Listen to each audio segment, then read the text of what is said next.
ముఖ్యంగా ఇవాళ ఇక్కడికి విచ్చేసిన మీ అందరికీ, పెద్దలకి,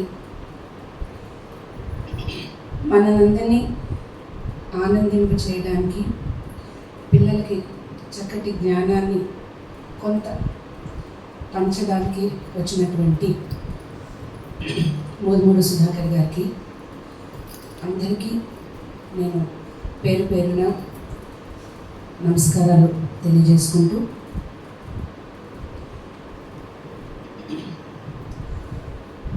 మా అమ్మగారు నా గురువు. ఆవిడ మా చిన్నప్పటి నుంచి కూడా ఆవిడ శిష్యులకి అందరికీ కచేరీ ఫార్మాట్ అలవాటు పడటం కోసము కళావని అనేటటువంటి ఒక సంస్థ పెట్టి, అది హార్డ్లీ అది పాతిల్లో, అది చాలా చిన్న రూమ్ అని చెప్పడానికి కూడా లేదు. యాక్చువల్గా మేము అప్పుడు ఒక ఇంట్లో అద్దెకు ఉండేవాళ్ళం. ఓనర్స్ కార్ పెట్టుకునేటటువంటి షెడ్ అన్నమాట.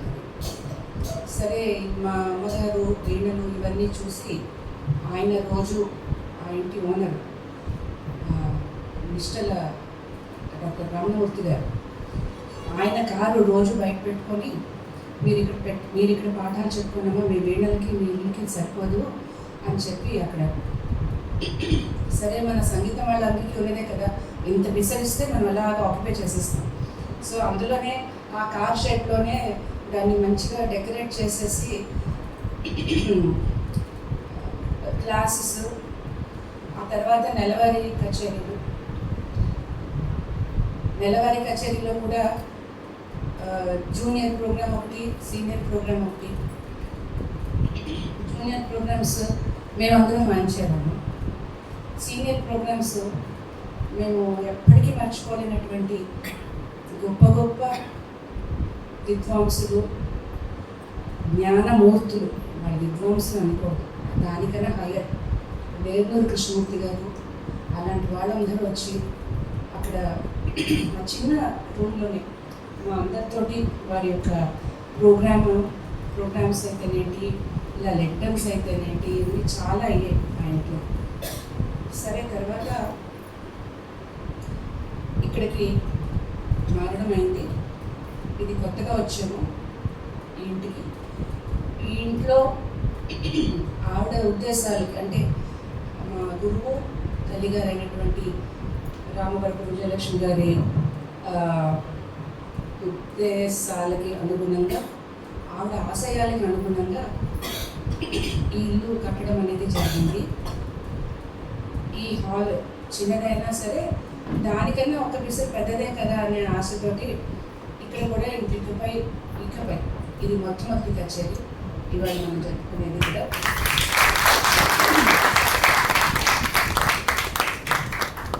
దీనికి మొదటిగా మోదుమూడు సుధాకర్ గారు యాజ్ ఎ పర్సన్ చెప్పాలంటే ఆయన డౌన్ టు అర్త్ అని చెప్పాలి. సంగీతము, విద్వత్తు అవన్నీ నేను చెప్పక్కర్లేదు, మీకే తెలుస్తాయి కొంతసేపట్లో. సో నేను మామూలుగా జస్ట్ ఫోన్లో అలా చెప్పాను. తప్పకుండానే నాకు అసలు ఎవరైనా అయితే చెప్తామండి, ఒక గంటలో చెప్తాము, లేకపోతే మామూలుగా కొంతమంది ఏదో 3 రోజుల్లో చెప్తాం, 2 రోజుల్లో చెప్తా ఉంటారు. అది కాదు కూడదు అని అనుకుని ఒక గంటలో చెప్తామండి అని ఆయన hiding took not even 1 second. నేను ఇలా చేయాలనుకుంటున్నానంటే వస్తానండి.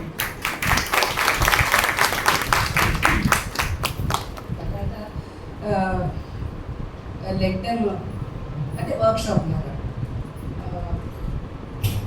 మీరే టాపిక్ ఎంచుకోండి. మీరు పిల్లలకి ఏది ఉపయోగపడుతుందంటే ఆ టాపికే మీరు చెప్పండి. ఎందుకంటే నాకు మాటలు రాలేదు, ఆలోచన వెళ్ళలేదు. ఎందుకంటే ఆయన అంత ఫాస్ట్గా ఒప్పించుకుంటారని నేను అనుకోలేదు. ఎలాగో వాళ్ళు ఏ ఆర్టిస్ట్ అయినా కొంచెం దే విల్ టేక్ టైం. ఈ టైంలో మనం కావాల్సిన టాపిక్ నెమ్మదిగా చెప్పుకుందాంలే అడుగుదాంలే మళ్ళీ సెకండ్ కాల్ థర్డ్ కాల్ అలా అవుతూ ఉంటాయి కదా, మామూలుగా ఆఫీస్లో ఫిక్స్ చేసుకోవాలంటే అని అనుకున్నాను. ఆయన వెంటనే అలా అనేటప్పటికీ సో నాకు ఇంకా థాట్ ఏం లేదు, దేని మీద చెప్పమంటారు వర్క్షాప్ అని. సో నాకు ఆలోచన నాకేమీ తట్టకపోవడానికి కారణం అదే, ఆయన అంత తొందరగా ఒప్పించుకుంటారని అనుకోలేదు, గెస్ట్ చేయలేదు నేను. అప్పుడు ఏం చెప్పాలో తెలియక మీ ఇష్టం అండి, పిల్లలకి ఏది ఉపయోగపడితే అది చెప్పండి. వెంటనే అంటే గురువు అనే స్థానంలో ఉన్నవాళ్ళు ఆ థాట్స్ కూడా వాళ్ళకి అలాగే వస్తాయి. వర్క్షాప్ ఇన్ జనరల్ వర్క్షాప్ కాదు, పిల్లలకి ఏది ఉపయోగపడుతుందో అది చెప్పండి, టాపిక్ మీరే ఎంచుకోండి అంటే కచేరీ ఎంత నో టైంలో ఎత్తుకున్నారో చెప్పారో యాక్సెప్ట్ చేశారో, టాపిక్ కూడా అయితే వర్ణస్ మీద చెప్తానండి. అసలైన గురువు అనే దానికి ఇంక నేను వేరేగా ఏమీ ఎక్స్ప్లెయిన్ చేయక్కర్లేదు, మీ అందరికీ అర్థమయ్యే ఉంటుంది. సో మా అమ్మగారి ఆశయాలు ఎల్లప్పుడూ ఈ ఇంట్లో ఈ స్థలంలో ఆవిడ ఆశించినట్టుగా జరగాలని మనస భగవంతుణ్ణి ప్రార్థిస్తూ, దీనికి అంటే మనం కన్స్ట్రక్షన్ ఏదైనా ఇల్లైనా ఏదైనా కన్స్ట్రక్షన్ చేసేటప్పుడు మొట్టమొదటి ఇటుక వేస్తాం కదా, మోర్మూడి సుధాకర్ గారు దానికి మొదటి ఇటుక అని నేను చెప్పచ్చు, ఎందుకంటే ఇంట్లో మొట్టమొదటి ఖర్చుగా అందుతాను. సో నేను ఎప్పటికీ మర్చిపోలేను సార్. ఇంకా నేను ఎక్కువ టైం తీసుకోను. ఇవాళ నా అనేవాళ్ళు మీ అందరూ కూడా పేరు పేరున వచ్చి ఇంత నాకు దన్నుగా మేము ఉన్నాము అని మీరు వచ్చినందుకు మళ్ళా ఒక్కసారి అందరికీ ధన్యవాదాలు తెలుపుకుంటూ, సుధాకర్ గారిని ఫస్ట్ అనుకున్నట్టుగానే ఒక 1.5 hour వర్ణాస్ మీద వర్క్షాప్ ఉంటుందమ్మా. ఆ తర్వాత ఇంకొక 1.5 hour ఆయన ప్రోగ్రామ్ ఉంటుంది. ఆ ప్రోగ్రామ్ కూడా నాట్ రెగ్యులర్ ప్రోగ్రామ్లా కాకుండా rare composers and rare compositions మీద ఆయన్ని పాడమన్నాను. సో అది కూడా పిల్లలకి రొటీన్ కాన్సెప్ట్ అంటే అందరికీ తెలిసిన ఐటమ్స్ వెళ్ళిపోతుంటాయి, అలా కాకుండా rare compositions and rare composers మీద పాడండి అని అన్నాను. వెంటనే ఆయన ఒప్పుకున్నారు. ఆయన దగ్గర చాలా గ్రంథం ఉంది. మనం మామూలుగా పుస్తకాల్లో చూస్తాం, పుస్తకాల్లో కూడా అన్ని పుస్తకాలు అందరూ చూడం, ఏదో ఒకటి 10-12 పుస్తకాలు చూస్తాం. వీటిలన్నిటికీ మించినటువంటి గ్రంథం ఆయన బ్రెయిన్లో ఉంది. సో నేను సభాముఖంగా తెలుపుకునేది ఏంటంటే, నెక్స్ట్ జనరేషన్స్కి చాలా అవసరం తెలుసుకోవాలి, కొత్త కొత్త ఐటమ్స్, కొత్త కొత్త రాగాలు, కొత్త కొత్త కంపోజర్స్. అందుకని సభాముఖంగా నేను వారిని వేడుకుంటున్నాను ఏంటంటే, ఇది ఫస్ట్ లాస్ట్ కాదండి, ఇది ఫస్ట్ మాత్రమే.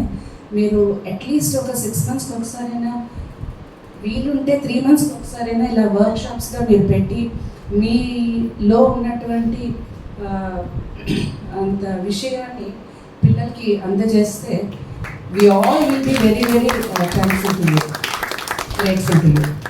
అది సభాముఖంగానే నేను మిమ్మల్ని కోరుతున్నాను. సో మీరు ఇప్పుడు కచేరీ ప్రారంభించాల్సిందిగా, కచేరీ కాదు వర్క్షాప్, సారీ.